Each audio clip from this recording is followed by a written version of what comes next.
الشيطان الرجيم بسم الله الرحمن الرحيم الحمد لله رب العالمين والصلاة والسلام على أشرف الأنبياء والمرسلين نبينا وحبيبنا محمد وعلى آله وصحبه أجمعين أما بعد Lavdi, falënderimi dhe adhurimi I takojnë Allahut, krijuesit absolut të gjithësisë. Vetëm atij mbështetemi dhe vetëm prej tij kërkojmë faljen e mëkateve tona, mbulimin e tmetave tona si dhe pranimin e veprave tona.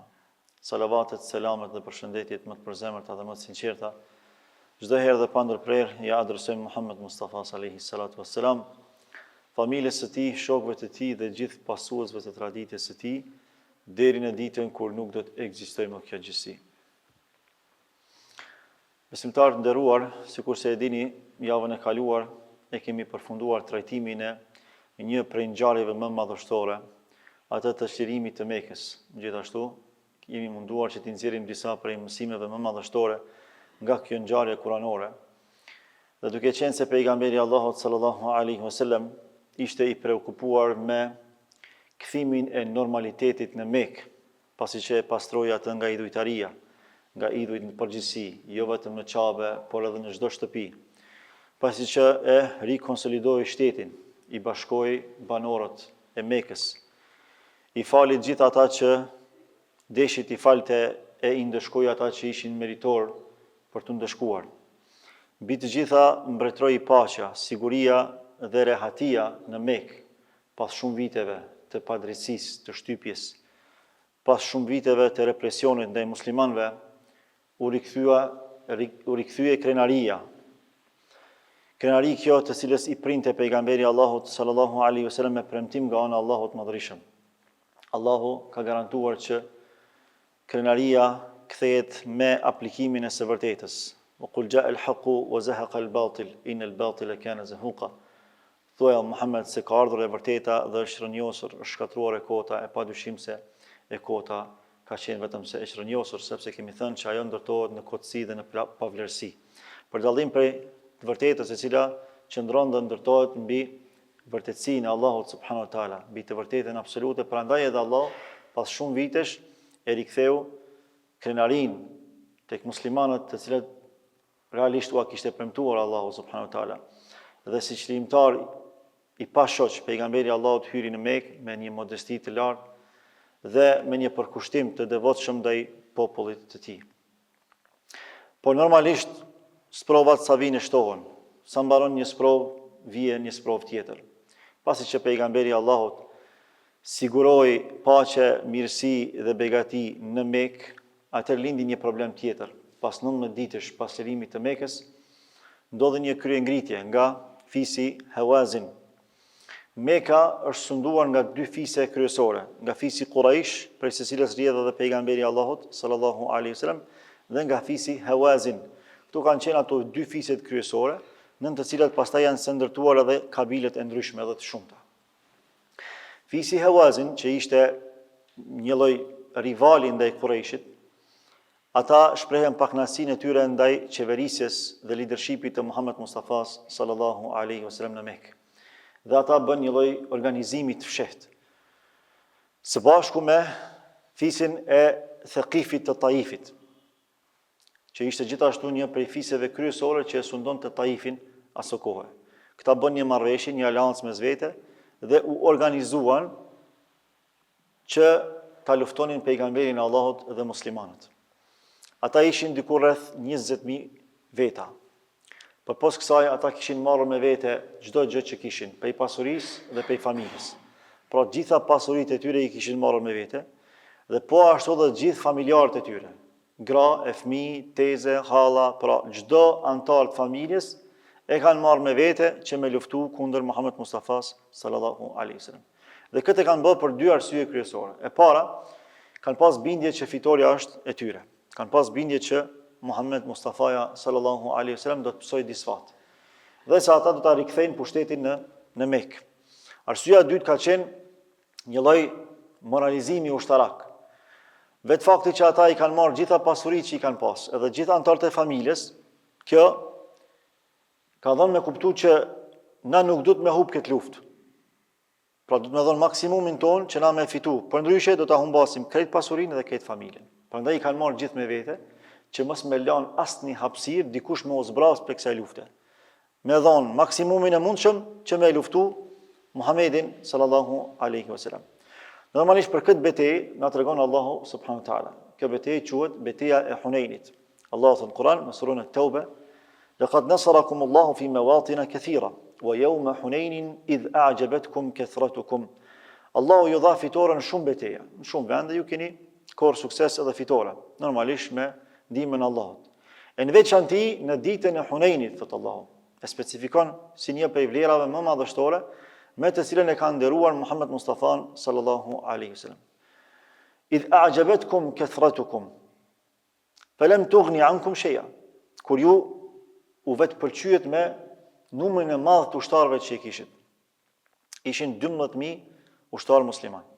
10.000 ishin nga ata që zakonisht kanë luftuar me Muhammed Mustafa sallallahu alaihi wasallam, prej sahabëve nderuar nga muhaxhirët dhe ansarët, e 2.000 ishin nga këta që sapo e kishin pranuar Islamin në Mekë, për këtyre që ishin futur rishtazi në Islam.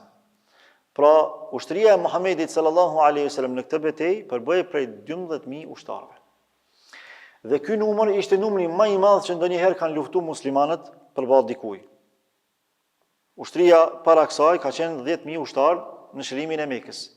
Pra më shumë se 10.000 s'ka pas ushtarë ndonjëherë pejgamberi Allahut para betejës së Hunenit. Në betejën e Hunenit kanë qenë 12.000 ushtarë. Pra 12.000 përballë 20.000 të tjerë.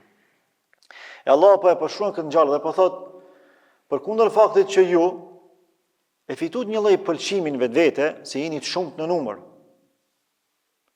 edhe menduat se do të fitonit në çdo kusht. Felem tughni ankum shay'a, por kjo s'ju bëri dobi fare, sepse në vazhdim do ta shohim se përse s'ju ka bërë dobi fakti që numerikisht musliman kanë qenë më të fortë se sa asnjëherë më parë. Wa daqat alaykumul ardu bima rahabat, edhe ju ngushtua juve toka ndonsa ishte shumë e gjanë, sepse pozita gjeografike e Hunenit është vend i shtrirë, është vend shumë i përshtatshëm për betejë. Dhe qëllimisht e kanë përzgjedh armiqtë e muslimanëve, fisi Hawazin dhe fisi Thaqif, këtë vend për arsye se ju ka konvenuar aty, ka qenë shumë e volitshme për me zhvillu këtë betejë kundër muslimanëve. Thumma wallaytum mudbirin, e pastaj ju ikët, u larguat, sepse në këtë betejë shumica e muslimanëve e kanë shufur betejën për një moment. Thumma anzala Allahu sakinatahu ala rasulihi wa ala almu'minin, e pastaj Allahu e zbriti qetësinë e tij tek i dërguari i tij, tek Muhamedi sallallahu alaihi wasallam, dhe tek besimtarët. Wa anzala junudan lam tarawha, edhe zbriti ushtar që ju nuk i keni parë. Wa adhaba alladhina kafaru wa dhalika jazaa'u alkafirin, edhe pastaj Allahu i madhërisëm i dënoi jo besimtarët, e ky është shpërblimi i përcaktuar për jo besimtarët. Kur e mori lajmin pejgamberi Allahut sallallahu alaihi wasallam se fisi Hawazin edhe fisi Thaqif ishin organizuar me luftu Muhammed Mustafa sallallahu alaihi wasallam, sepse plani ishte që pasi që të rikonsolidohej shteti, pasi që të sigurohej paqja edhe siguria maksimale në vend, të rikthehen në Medinë, sepse qëllimi i Muhamedit alaihi wasallam ishte rikthimi në Medinë, aty ku e ka kriju shtetin e parë Islam. Por me ta marrë lajmin, atëherë është detyruar me dalë dhe mu ballafaqu me këtë armik.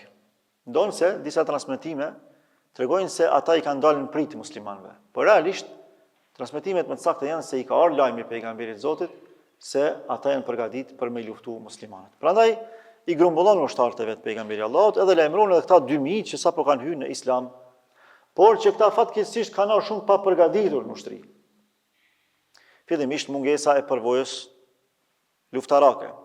Së dyti, mos luftimi në radhët e muslimanëve kundër jo muslimanëve. Ata, nëse ka marrë pjesë dikush prej tyre në luftë, ka marrë pjesë tek pala e kundërt, tek pala jo muslimanëve kundër muslimanëve. Dhe këtu dallon çështja. Sepse të luftosh në radhët e muslimanëve dallon prej të luftosh në radhët e jo muslimanëve. Prandaj ata kanë shku shumë pa përgatitur. Sikur që ta shohim në vazhdim me lejen e Allahut të Madhërisëm. Pejgamberi Allahut gjatë rukëtimit ndalet tek një pemë që quhet Dhatu Anwat.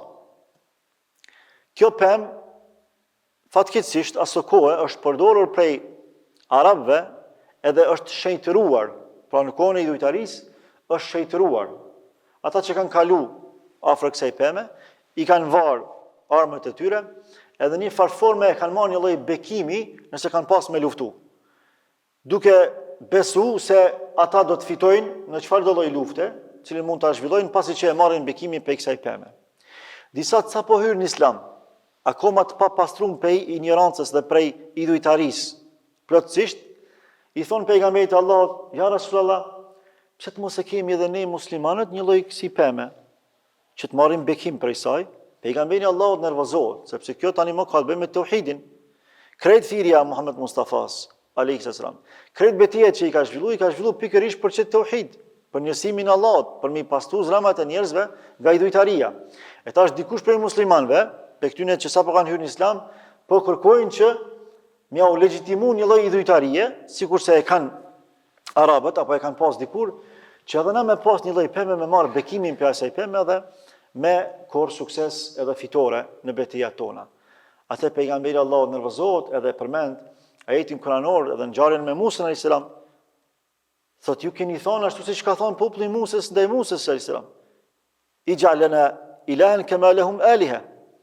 Na bën edhe njëve një zot, ta kemi na një zot që t'i lutemi atij apo të kërkojmë ndërmjetësim tek Allahu përmes tij, sikurse ata që kanë zotra. Pra, pejgamberi Allahut ka reaguar për një herë përballë kësaj thirrje ignorante, që do të thotë se nuk ka leju që dikush me u rikthy në idhujtari, me u rikthy në atë që realisht ka qenë arsyeja kryesore edhe e zbritjes së Kuranit, edhe e dërgimit të Muhammed Mustafas alayhi salam, edhe e zhvillimit të betejave të detyrueshme që janë zhvilluar deri para kësaj beteje. Abbasi Agja i Muhammed Mustafa sallallahu alaihi wasallam ka qenë shoqërues me të. Në këtë betejë ka qenë edhe Abu Sufjani, i cili sapo ka hyrë në Islam. Dhe kanë qenë edhe shumë sahabë të afërt, por edhe pak të largët disa prej tyre. Dhe duke qenë se ushtria e jo muslimanëve ishin aq mirë të organizuar, vet Abbasi dhe gjithashtu edhe sahabiu El Barra radiallahu anhu ajma'in tregojnë se kur thotë s'kemi pa ushtri më të organizuar se sa ushtria e jo muslimanëve në betejën e Hunenit. Mënyra se si i kanë radhit shigjetarët, mënyra se si i kanë radhit ushtarët në vijën e parë të frontit, e pastaj ata në vijën e fundit të frontit, mënyra se si i kanë nda qetat, brigadat e tyre, ka qenë e mahnitshme. Tha kur s'kemi pa kësi lloj organizimi ushtarak, sikur se kemi pa ditë. Dhe kjo nuk ka qenë për të çuditur, sepse edhe fisi Hawazin kanë qenë të fuqishëm ushtarakisht, edhe kanë pas përvojë luftarake, edhe fisi Thaqif i Taifit. Prandaj edhe pejgamberi Allah ka më pas shumë të vështirë me shtrirë Taifin, për shkak se kanë pas zotësi dhe aftësi ushtarake shumë të mëdha. Edhe thot Abbasi jemi çudit kur e kemi pa këtë lloj organizimi ushtarak. Pastaj thot pejgamberi Allahut neve na ka nda në disa grupe, siç edhe ka vepruar zakonisht, pra në disa qeta, kryesisht në 4 pjesë e ka nda ushtrinë.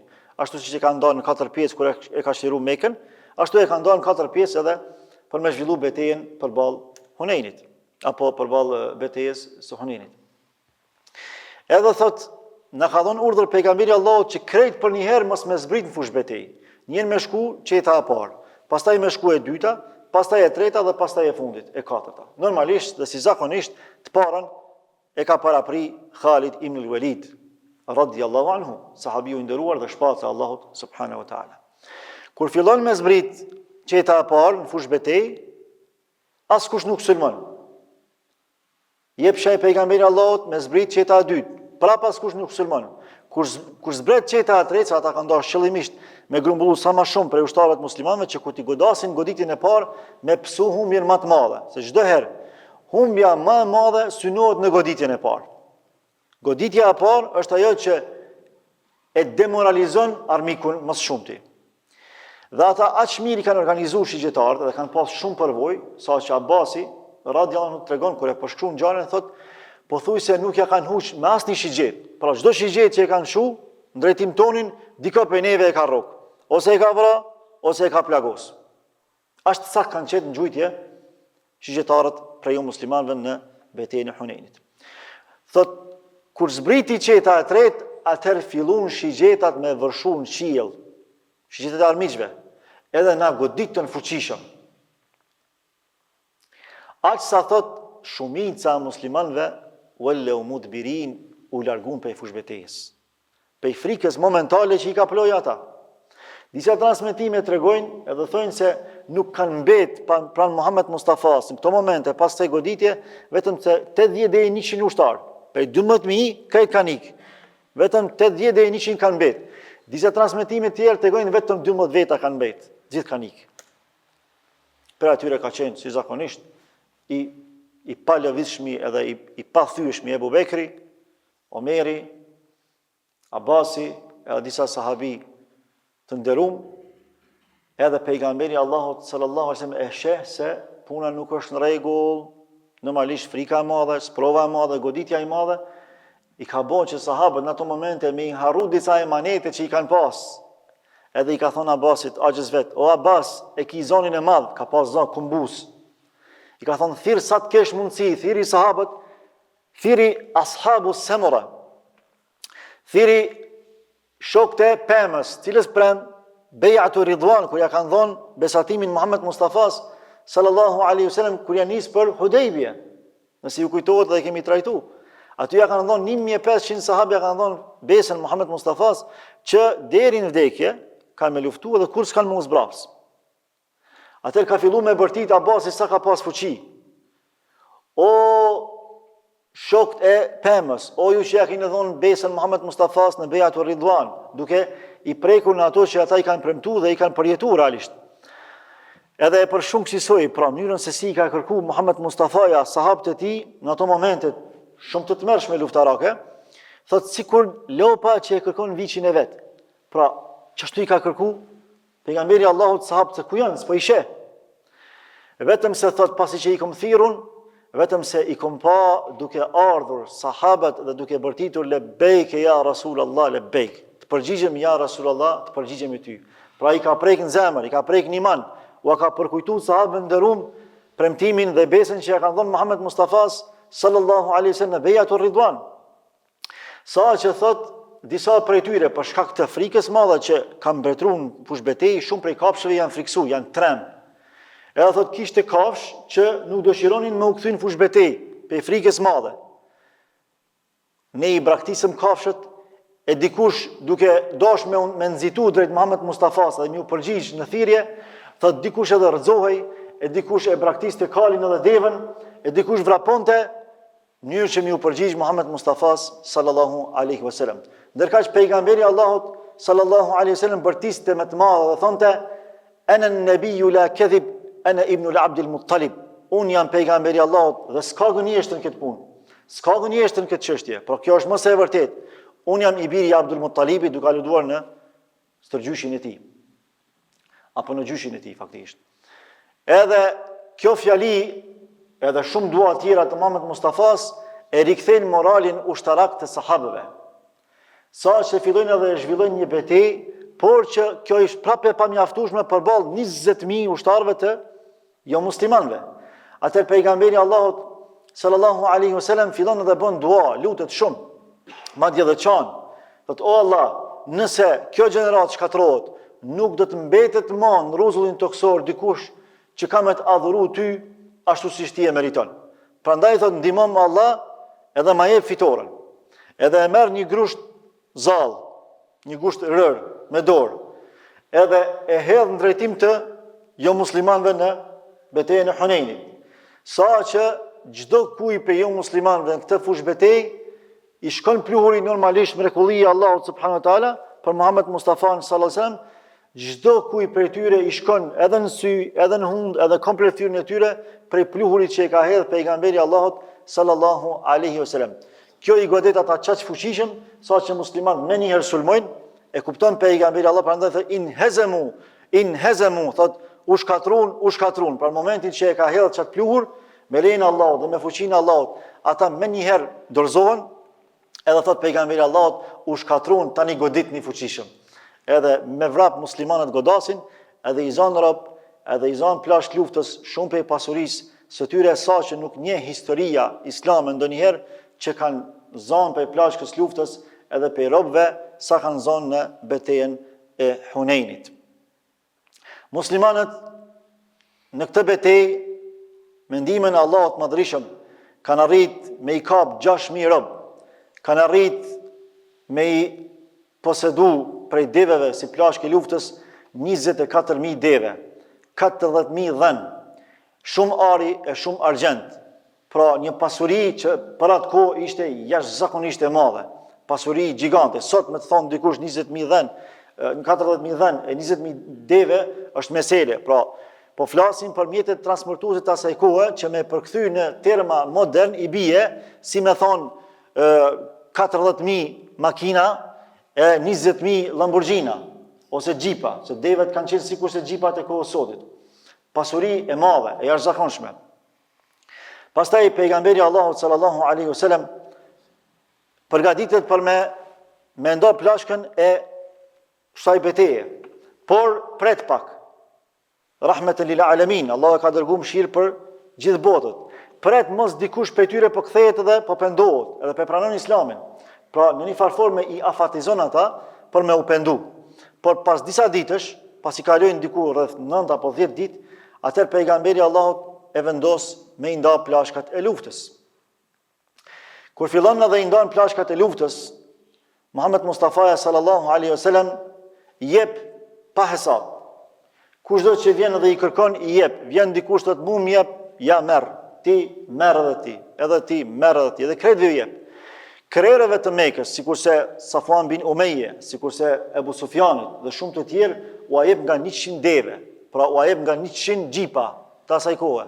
Kohës tonë për atë kohë. Edhe kjo normalisht e ka shpreh një lloj pakënaqësie tek sahabët e Medinës, sa që ensarët u mërzitën. Disa për ensarëve në mënyrë të fshehtë e kanë ndinë një lloj pakënaqësie. Edhe kanë filluar me diskutu mes vete se Muhammed Mustafaja po i favorizon banorët e Mekës, pra vendasit e tij po i favorizon ndaj nesh. Edhe kjo pakënaqësi është diskutuar mesin e ensarëve të Medinës, sa që ka shku Saad bin Ubade, që ka qenë udhëheqësi i ensarëve të Medinës tek pejgamberi Allahut, edhe i është anku pejgamberit Allahut. I ka thonë ja Rasulullah, në mesin e sahabëve të ensarëve po flitet që ti po i favorizon Mekasit, vendasit tu, para nesh, para ensarëve të Medinës. Dhe ata nuk e shpreh një pakënaqësi të thellë. Thot, a kështu po mendojnë për mua sahabët, ensarët? Thot, mi të bëjë gjithë ensarët, o Saad. Edhe i thirë Saad i krejt ensarët e Medinës që kanë ardhur me luftu në Mekë. Edhe i thot pejgamberi Allahut sallallahu alaihi wasallam, ja ma'shar al-ansar, o ansar, maqalatun balagatni ankum, më ka ardhur një fjalë që ju po e thoni këtë.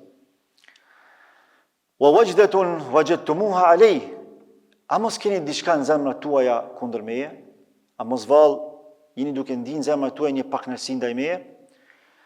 Atëherë ata thanë po ja Rasulullah, jemi të pakënaqur dhe të mërzitur për këtë që ndodhi.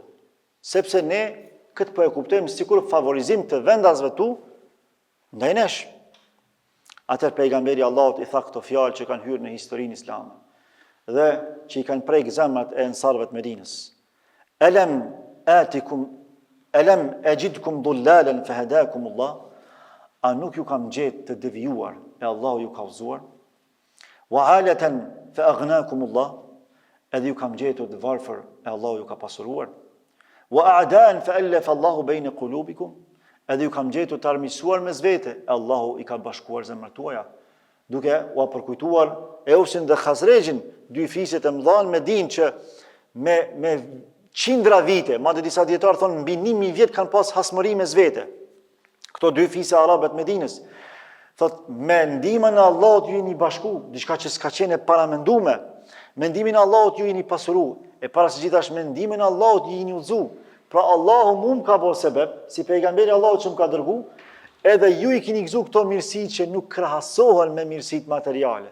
Është e vërtetë që unë po ju jap këtyre, o sahabët e mi, po ata janë sa po hyrë në Islam.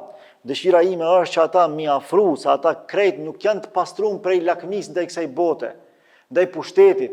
Deri dje Ebu Sufjani ka qenë pushtetar në Mekë, ai nuk mund me njëherë me pastru zemrën e vet prej lakmis dhe dëshirës për pushtet. Safani ka qenë tregtari kryesor i armëve në Mekë, ai nuk mund me njëherë me pastru zemrën e tij prej lakmis për pushtet edhe për për pasuri materiale. Prandaj pejgamberi Allahut i ka afruar zemrat e tyre në këtë formë, duke bërë me dije se unë ju jap çdo gjë që ju kërkoni, vetëm rrugën e Zotit mos lëshoni. Edhe në veçanti sahabëve të Medinës, ansarët të Medinës u ka bërë me dije se pasuritë që Zoti juve ja u ka dhënë nuk krahasohet me pasuritë që unë pja jap këtyne. Allahu ja ka dhënë udhëzimin. Edhe kur ja u ka dhënë atëherë kur këta më kanë luftuar. Atëherë kur këta kanë qenë armiqtë e mi, juve Zoti ju ka përzier të jeni miqtë e mi. A ka vlerë më të madhe se sa kjo? S'ka. Apo harroni se sa të varfër keni qenë, Allahu ju ka pasuruar. Një prej formave të pasurimit është pikërisht edhe suksesi i çlirimit të Mekës, edhe suksesi i fitores në Hunain. Apo harroni që ju keni qenë armiq mes vete, armiq historik. E Allahu ju ka bashku, a ka mirësi më të madhe se sa kjo? Sepse përmes këtij bashkimi ju keni gjetë qetësi, paqe, siguri. Edhe kjo i ka prek sahabët në zemër, normalisht. Edhe ju ka thonë, ela tardawna ya ma'shar al-ansar an yadhhaba an-nasu bish-sha'i wal-ba'ir wa tadhhabuna bi rasulillahi sallallahu alaihi wasallam ila rihalikum.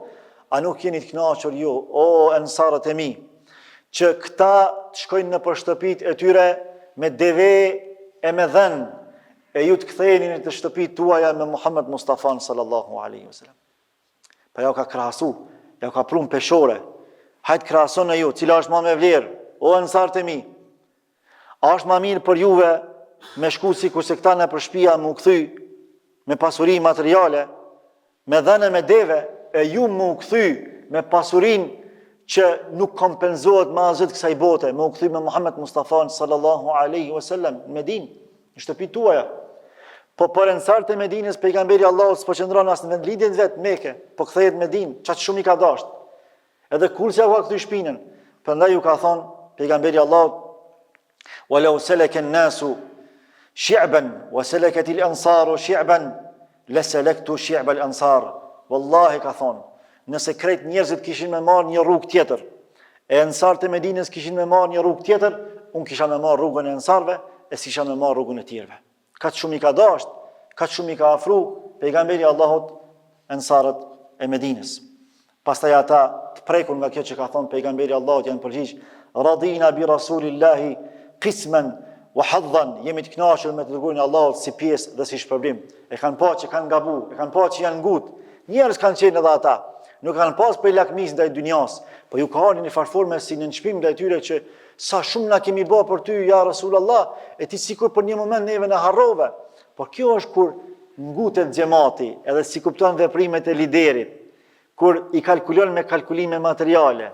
Çfarë është kur nguten disa? Valla filan hoxha ja majti krahun ati, jo bre se ka një urtësi aty. Se jep hoxha ato që ju ka gjetë momentet më të vështira të jetës. Ato që ju ka gjetë në vështirësitë më të mëdha të kauzës ti për Islam, por dikë që sapo ka hyrë në Islam don se secili e ka vlerën e vet, s'diskutohet. Por aty qëndron një urtësi. Ndonjëherë duhet me i tejkalu disa gjëra për me i përvetësu disa zemra, me i shpitu pe zjarrit të xhenemit. Të krejt çdo çka e bëjmë na, ashtu siç e ka bëu pejgamberi Allahut, e bëjmë që sa më shumë njerëz me shpëtu pe zjarrit të xhenemit.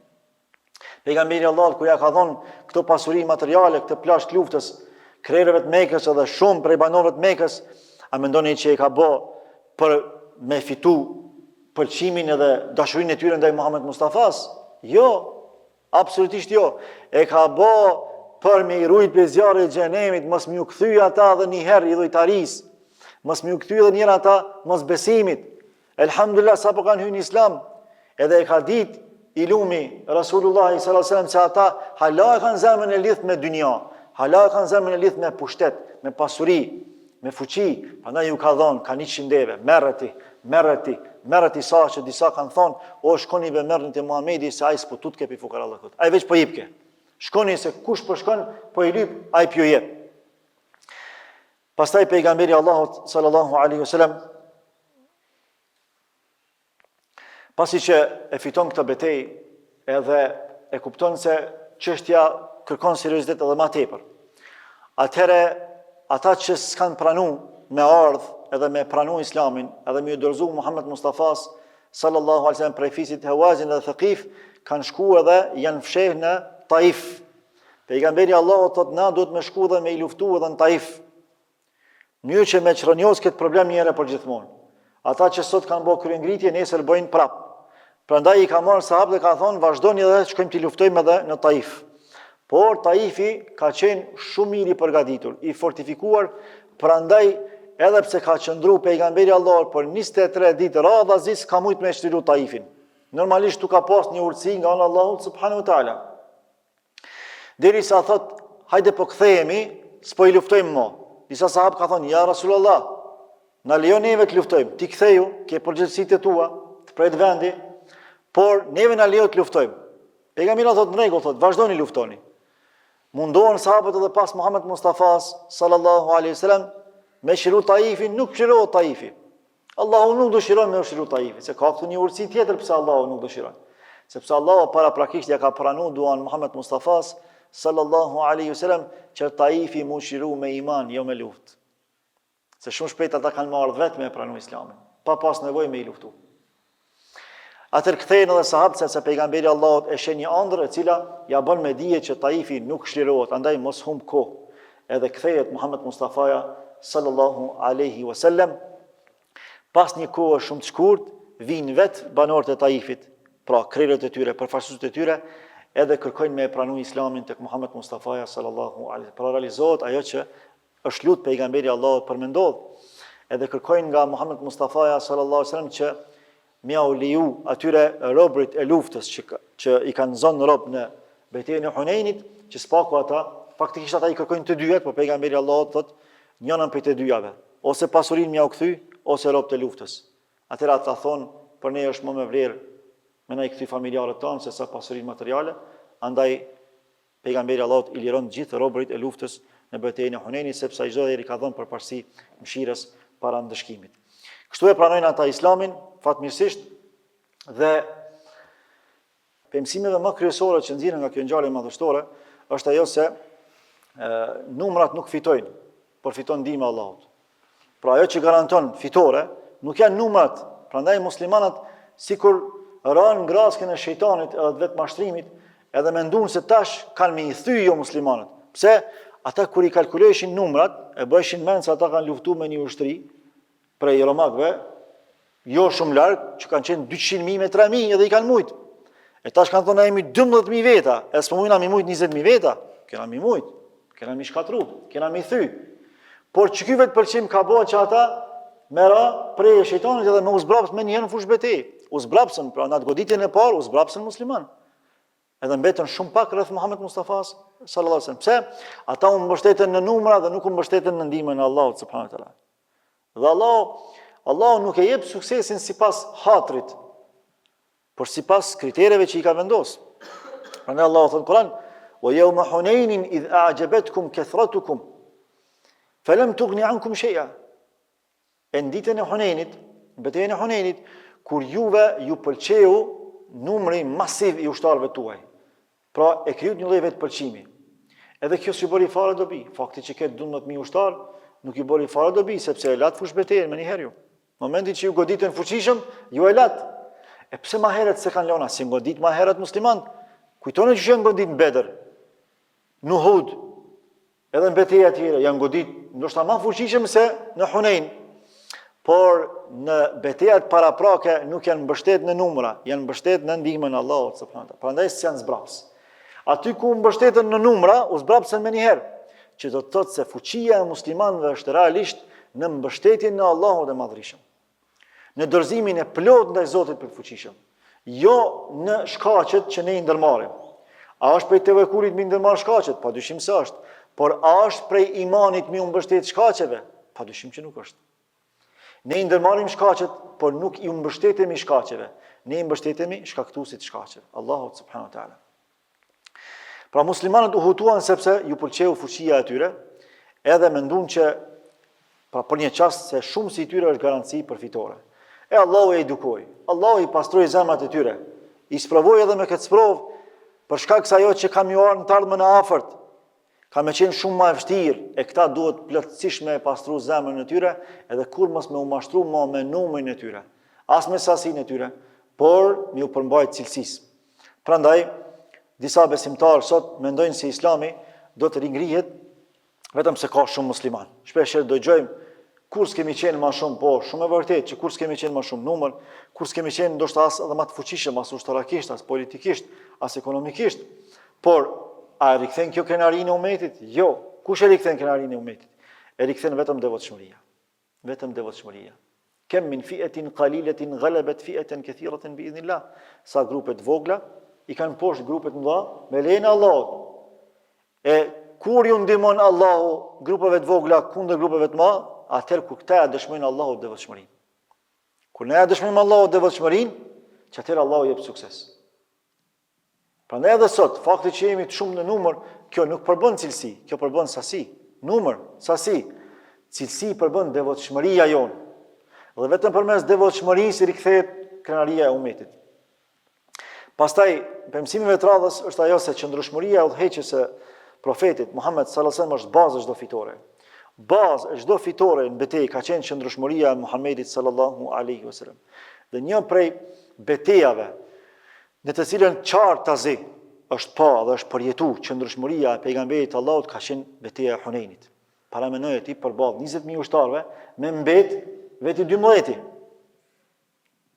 Çfarë disbalancë e madhe. Edhe ka qëndru, saqë Abasi tregon, radiallahu anhu tregon thot, unë e mbaja mushkën e pejgamberit. Pejgamberi Allahut e ka pas një mushkë të bardhë që e ka dashur shumë. Edhe ka hyrë në te. Edhe unë e mbaja mushkën e pejgamberit. Po pejgamberi Allahut çaq shumë i jepte për me shku dhe me i sulmu, saqë s'unë ndalja. S'unë ndalja mushkën e pejgamberit. Edhe thonte vallahi, edhe trimat më të mëdhej për nesh fshiheshin pas shpinës së Muhammed Mustafa sallallahu alaihi wasallam. Domethënë tash paramendoje, trimat më të mëdhej me Khalid, me Omer, me Abu Bekr, me krejt që ka i një historie islame, kur vika i zavali madh, ajo vala kulminante e sulmit edhe luftës, tha u fshishin pas pejgamberit Allahut sallallahu alaihi wasallam. Ka shtrim ka qenë Rasulullah alaihi wasallam. Përballë 20.000 ushtarëve, ai po del edhe me të madha po thot, ana an-nabiyyu la kadhib, ana ibn Abdul Muttalib. Unë jam pejgamberi i Allahut, s'ka gënjeshtër, sepse se disa kishin nisë aty kur u zbrapsën shumë musliman, edhe kur mbet pejgamberi i Allahut me 12 veta, dikush ka nisë aty me përhap një fjalë, ja i dul gënjeshtra në shesh Muhamedit. S'pas ka qenë pejgamber, apo she që hupi, se mendon që e hupi betejën. Prandaj pejgamberi Allah tha, ana an-nabiyyu la kadhib, shikon e bindjen. Unë jam pejgamberi i Allahut, tu s'ka gënjeshtër. S'mund me thy dikush pejgamberin Allahut, sepse ai është i zgjedhur nga Allahu. Fakti që përballë vetes i ka pas 20.000 ushtar, e ka qenë veti 12, kjo as pak nuk ja ka zbeh atij moralin luftarak. As pak nuk ja ka dobësu imanin, përkundrazi e ka fuqizu pejgamberin Allahut. Pse? Ai ka ditë një ditë para se më zhvillu betejë, kur i ka pa krejt ushtarët e muslimanëve me gjithë atë pasuri që i kanë marrë me vete. Ka thonë vallahi nesër këtë çdo kanë me qenë tona. Me bindje ka thonë. Krejt që ajo pasuri ka buzëqesh, është gëzu, kemi me fitu ganimet lufte shumë. Thot këtë kanë me qenë tona. Tash, kur ndodhi kjo goditja e parë, shumë mendun që e humbi betejën pejgamberi Allahut. E pejgamberi Allahut tha, jo vallahi se unë jam pejgamberi Allahut, edhe këtu s'ka gënjeshtër. E thot, unë jam djali i Abdul Muttalibit. Pastaj, pejgamberi Allahut sallallahu alaihi wasallam përmes qëndrueshmërisë së një udhëheci shpirtëror për një ummet që do ta ndërtonte mbi vlera dhe mbi parime të fuqishme, fetare dhe njerëzore, ai i mblodhi njerëzit me zemër dhe jo me forcë. Çka i riktheu sahabët në fushbetejë? Forca? Absolutisht jo. Çfarë force kishte pejgamberi Allahut mi rikthy ata? Vetëm zemra. Zemra, imani. Prandaj i tha Abbasit radiallahu anhu, thiri ata sa të mundesh o Abbas, se e ki zonin e madh ti. Edhe kujtoju aty nëse kush janë, thiri ashabu samura, thiri shokët e pemës, bejatu Ridwanit, thiri në momentin që i ka thiri, ka prek një man me njerë, se ja u ka përkujtu besatimin që e ka ndonë Muhammed Mustafas sallallahu alaihi wasallam dhe për sahabët të nderuam, nuk ka pas diçka më tragjike se sa me prish besën ndaj Muhammed Mustafas. Sepse me prish besën me Muhammed Mustafa, në realisht i bie me prish besën me Allahun, por sprova të plagështon ndonjëherë. Ka qenë normale. Sprova të plagështon. Sprova e madhe të bën mi harrua dhe emanetet për një moment. Sikurse ju ka ndodhur sahabëve në këtë fushë betejë. Por kur ka iman të sinqert, kur ka iman të pastër, një këshill e vogël, një përkujtim momental, me një rikthehesh në origjinën e pastër të besimit. Prandaj Allahu nuk lejon që besimtari i tij i sinqert me dështu në sprovë. Nuk lejon. Paramendoni çfarë sprovë e madhe ka qenë betejë e Hunenit. Shumë sprovë e madhe. Me i këtë ushtarët. Goditje e fuqishme e armiqve përballë tyre. Edhe me u rikthy pranë fush betejë, me rikthy moralin ushtarak. Wallahi është mesele, është sprovë e madhe, veç ata që kanë përjetuar luftën e dinë se çka do të thonë me dalë në vit frontit. E çka i ka rikthy ata? Imani i sinqert. Se Allahu nuk lejon robi i sinqert me dështu. Edhe në situatat më të vështira të jetës, sikur se janë ato luftarake, nuk lejon Allahu me të marrë fytyra. Prandaj s'ka lejuar Allahu që sahabët që ja kanë dhënë besën në bejatu Ridwan me dështu në këtë formë. Për këtë arsye Allahu i krijon sebepat. Me njëherë ja ka përkujtu Muhammed Mustafas me i thirë në bazë vlerave që i kanë, jo në bazë emrave, në bazë vlerave. Prandaj i ka thonë, o ju shok të bejatu Ridwanit, besatimit të Ridwanit, të dakordancës dhe pajtueshmërisë së plot që ma keni dhënë atje në pemë. Atëherë janë rikthy këtë sahabët, sa që kanë vrapu, i kanë lënë edhe devët, i kanë lënë edhe kuajt që i kanë pas, vetëm me vrapu edhe mi u përgjigj Muhammed Mustafas sallallahu alaihi wasallam në këtë betejë edhe mos me uzbraps.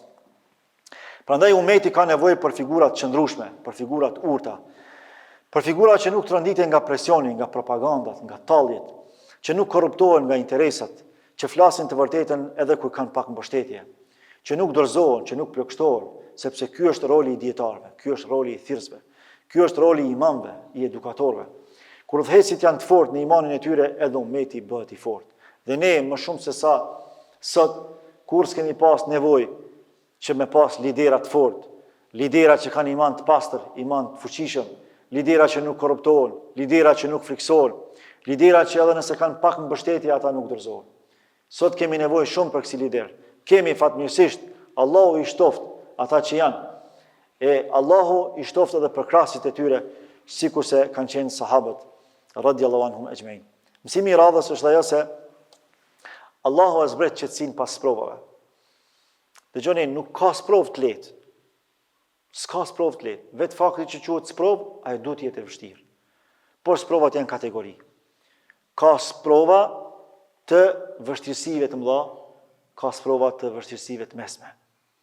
Por ka dhe sprova të vështirësive të ulta. Kjo sprovë ka qenë shumë e madhe për sahabët. Kur gjë nuk janë sprovu në fush betejë se në sprovu në zemra. Se ka qenë sprovë për imanin e tyne. Me uzbrapës në fush betejë është për gjunave më të mëdhaja. Është për gjunave më të mëdhaja.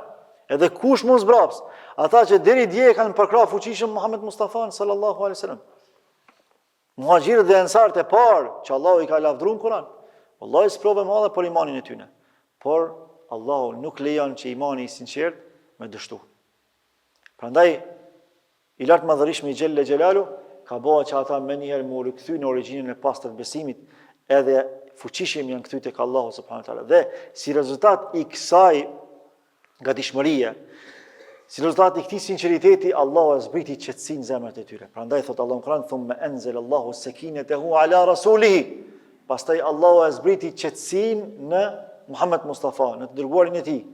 Wa alal mu'minin, edhe e zbriti tek zemrat e besimtarëve. Gjithashtu ju ka thënë Allahu edhe melek për krahas që në këtë betejë s'kan luftuar sikur se kanë luftuar në Bedër, por i ka thënë Allahu si mbështetje për sahabët e parasgjitash për Muhammed Mustafa sallallahu alaihi wasallam në një farforme me apo me dije që Allahu është me ty dhe fitoria është e juaja. Mos u mërzitni, mos u plagështoni, pra i ka qetësuar Allahu zemrat e besimtarëve. Kështu ndodh edhe me ne besimtarët dhe vëllezërit nderuam. Allahu pas çdo sprove çon qetësi, vetëm nuk duhet më u korrit me Allahun. Nuk duhet më dështuar në sprovë. Edhe besoni çdo dhimbje që mund ta përjetojmë gjatë sprovës, në qoftë se e tejkalojmë atë me përkushtim, me devotshmëri, gjithë na shndrohen kënaqësi. Kur e kupton që sprovën e ke tejkalu burrnisht, e ke tejkalu si besimtari i Allahut, je lodh, je mërzit, je plagështu, je lëndu, por nuk je dorëzu. Absolutisht mendimi për Allah se ke prish. Allah më njëherë pasi të mbaron sprova, se s'ka sprovë që s'mbaron. Nuk ka sprovë. Çdo sprovë ka edhe fillimin edhe mbarimin. Vetëm me Allahun s'bën më kurit. Me njerë pasi të mbaron sprova, e zbret me Allahun i qetësinë në shpirt, edhe e kupton që Allahu të ka dashur shumë. Se ke mujt me dështu në atë sprovë. Ke mujt me dështu kesh në atë sprovë. Ke mujt me humbë Allahun. Ke mujt me humbë imanin. E Allahu nuk ka liu që ti me humbë imanin. S'ka liu Allahu që ti me prish raportin me Allahun subhanahu wa taala. Dhe kjo ka ndodhur si rezultat i imanit sinqert. Prandaj Allahu e zbret qetësinë në zemër, ashtu siç e ka zbrit tek sahabët e nderuar pas betejës së Hunenit. Mësimi i radhës është edhe përkushtimi i sahabëve, kthimi i menjëhershëm tek profeti Muhammed sallallahu alaihi wasallam. Prandaj pejgamberi Allahut ju drejtua o shokët e pemës së Hudejbiyes, pra duke aluduar në vlerat e tyre që i kishin. Dhe ata që realisht janë pasues të Muhammed Mustafas sallallahu alaihi wasallam, gjitha veprimtaritë e tyre i ndërtojnë edhe i orientojnë mbas vlerave që ua ka dhënë Islami, jo mbas emrave, jo mbas prejardhjeve, jo mbas pasurive, jo mbas fuqive, mbas vlerave që ua ka dhënë Allahu subhanahu wa taala përmes Islamit. Sa për njerëzve deri dje kanë qenë devijum, fal Islamit është i uzum. Sa për njerëzve ka jetu me haram, fal Islamit sot jeton me halal. Sa për njerëzve ka qënderu njerëz, fal Islamit, a i bëhet shkak i ruajtjes së nderit të tjerëve. Pra këto janë vlerat e Islamit. Prandaj ai që ju përmbahet këtyre vlerave, Allahu do ta mbrojë. Dhe në rastet më të vështira të jetës, Allahu ka mja përkujtu pikërisht çeto vlera. S'ka mja përkujtu as emrin, as i kujt është, as çfarë prejardhje ka, as çfarë posurie ka pas, se në sprovët madhe këto s'kujtohen hiç. Në sprovët madhe nuk kujtohet as baba yt, as nona jote, as vetja jote. Kredi harron. Nëse je besimtar i sinqert, Allahu t'i përkujton vlerat. Nëse si je besimtar i sinqert, Allahu t'i përkujton gjunahet. Momenti kur të kap sprova, edhe ty të shkon mendja me bona e gjuna me dal pi krizës, dije se imanin se ke pas pastër. Ama në momentin që të kap sprova, e vala kulminante e sprovës, edhe ty të kujtohet Allahu, ty të kujtohet dalja para madhnisë Allahut, të kujtohet dita e gjykimit, të kujtohet çfarë jete ke pas deri dje para udhëzimit, e çfarë je sot, ti më njëherë afrohesh me Allahun dhe nuk lejon me humb raportin tënd me Allahun subhanahu wa taala. Kjo është vlera që na mëson pikërisht madhështia e ngjarjes së Hunenit. Prandaj vëllezër të nderuam, për mësimeve të radhës që gjithashtu vlen të përmendet është ajo se mëshira e Muhammed Mustafas sallallahu alaihi wasallam e treguar edhe përballë armiqve. Para mendone, ata kanë dalë me evra, ata kanë dalë me shkatru, ata kanë dalë me e çrënjos çdo gjurmë të Islamit në Mekë, dhe jo vetëm, pejgamberi Allahut po ju jep kohë edhe afat që ata mu pendu. Po ju jep kohë edhe afat që ata me ardhe me i kërku pasuritë e veta. Para mendone, kush e bën këto? Vetëm atë që Allahu e ka zgjedhur të jetë mëshirë për gjithë njerëzimin. Prandaj thot pejgamberi Allahut sallallahu alaihi wasallam, aqrabu an-nasi minni yawm al-qiyamah ahasinuhum akhlaqa, njerëzit që më së afërti do të jenë me mua në ditën e gjykimit, do të jenë ata që kanë moralin më të mirë. Prandaj e ka dashur praktikisht në momentet më të mëdha të fuqisë, edhe në çastet ku ai ka mundësi me marr hak, me shpërfaq vlera morale. 10 ditë ka prit, edhe si ka nda plashkën e luftës. 10 ditë ka prit se mos po kthehen ata dhe mos po pendohen. 10 ditë. Pse e ka bë këto? Për më t'tregu që unë kam moral. Për më t'tregu që synimi im nuk ka qenë plashka ju i luftës. Ju mos kishit me dalë me më luftu mu, ato pasuri i kishit pas. Ata familjarë si ishin kanë sot ropët e mi, ishin kanë ropët e ju në shtëpi. Por ju deshtet me më luftu mu, faktikisht deshtet me luftu Allahun. Megjithatë, unë ju jap kohë juve. Unë ju afatizoj juve me u pendu. Si janë pendu, e kanë nda plashkën e luftës, ashtu si që kërkon edhe drejtësia pas luftës. Mësimi radhës është dhe ajo se sprova e pasurisë pas fitores ditë tjetë ndonjëherë më e madhe se sa çdo sprovë tjetër. Ajo që ndodhi me sahabët, ajo që ndodhi me ensarët e Medinës, ajo gjendja që u kriju se mos vallë pejgamberi Allahut po i favorizon vendasit e tij në Mekë para tyre, si ensarët e Medinës, ka qenë sprovë e madhe. Pra, fakti që je i udhëzuar, mos mendoj që je i mbrojtur prej lakmisë ndaj pasurisë. Sa të kesh frymë, sa të kesh jetë, ke me u sprovu. Dhe çdo sprovë që e te kalon pritet shumë më të madhe që të vjen. Se u ka marrë mendja sahabët Medinës që vjen dita këta edhe me mendu që shtu për pejgamberin Allahut. Se u ka marrë mendja. Me i paspyt Medine, para se me qiru Mekën, para se me ndodh betejë e Hunenit, ata s'kishin me mujt me besu, ndoshta, në qafi kishin met, që ati që i kishton ju nesër, kini mi thonë pejgamberit Allahut se për i favorizon tjertë para jush. Por sprova vjen, ku nuk e presim. Edhe sprova materiale, di tjetë që rrezikshme për muslimanët, sidomos pas fitores, pas fuqis, pas autoritetit, pas pushtetit, sa që në qofë se nuk të regohen kujdes që mund të binë sprov. Në qofë se nuk ju përmban vlerave, mund të dështojnë sprov. Prandaj, derisa sahabët e Medinës ju përmbajtën vlerave tyre që i kishin, të cilët u përkujtoi pejgamberi Allahut, a keni harru se kush keni qenë devijum, Allah ju ka udhëzuar përmes meje, keni qenë të varfër, Allah ju ka pasuruar përmes meje, keni qenë të armiqësuar, Allah ju ka bashkuar përmes meje. Pra thirrin vlera, atëherë sahabët nuk dështuan sprov. Me njerë u rikthyn në origjinën e pastër të besimit, u përmbajtën në iman, jo në lakmi pas dynjas. Por nëse neve na vjen ndonjë sprovë kësaj natyre, çka do të më bëna? Na do të mi përkujtu që ato mirësi që na i ka dhënë Islami. Në mënyrë që mos më ra prej e mashtrimit. Sot për pak, për gjëra banale, prishin musliman. E nisin një biznes, ortak, kur e shohësh mas një kohë shumë të shkurt janë prish. Apo problem vallahi dy vllazën musliman me i gjet që kanë vazhdu hala me zhvillu biznesin e tyne, që që kanë fillu. Me njëherë si po zhvillohen pak, me njëherë si po përparin pak, si po pasurohen pak, veç ku përnin, jo që janë nda, po dhe s'po folin me zveti ma. Lakmia pas pasurisë. Edhe pse kjo është një sprovë shumë e vogël, krahasim me ato që janë sprovu sahabët në betejën e Hunenit. 40.000 dhen, 20.000 deve, gjithaj ari, gjithaj argjend, gjithaj fuqi materiale, gjithaj armatim. Po nuk kanë dështu. A janë lakmu njerëz, por a kanë dështu jo. Pra, a ndodh që neve me na josh diçka në jetën e kësaj bote ndodh. A ndodh me u lakmu me diçka ndodh. Sidomos ai që deri dje ka jetuar në varfri, momentin që i vije pasuria në dorë, ai ndoshta s'di me menaxhu, nuk është i mësuar me pas parën në përdor. Edhe kur fillon edhe pak mësohet me parë, vallahi është sprovë e madhe.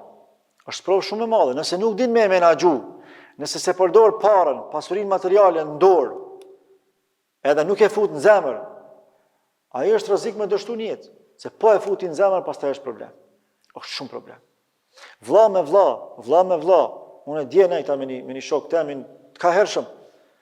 Edhe ka dashtë Allah, një biznis e ka njës me vllaun e vetë, elhamdulillah, me vllaun biologjik, të babës e të nanës. Edhe unë jam gëzuar shumë, se u bën një kohë e gatë, që ky ngrati met diqysh si pa. Kur po më thot, ta jam mërzit, se me mu i qanë hallat, ta jam mërzit shumë, pse? Tha, qështu ta ndodhi me vllaun? Çka të ndodhi?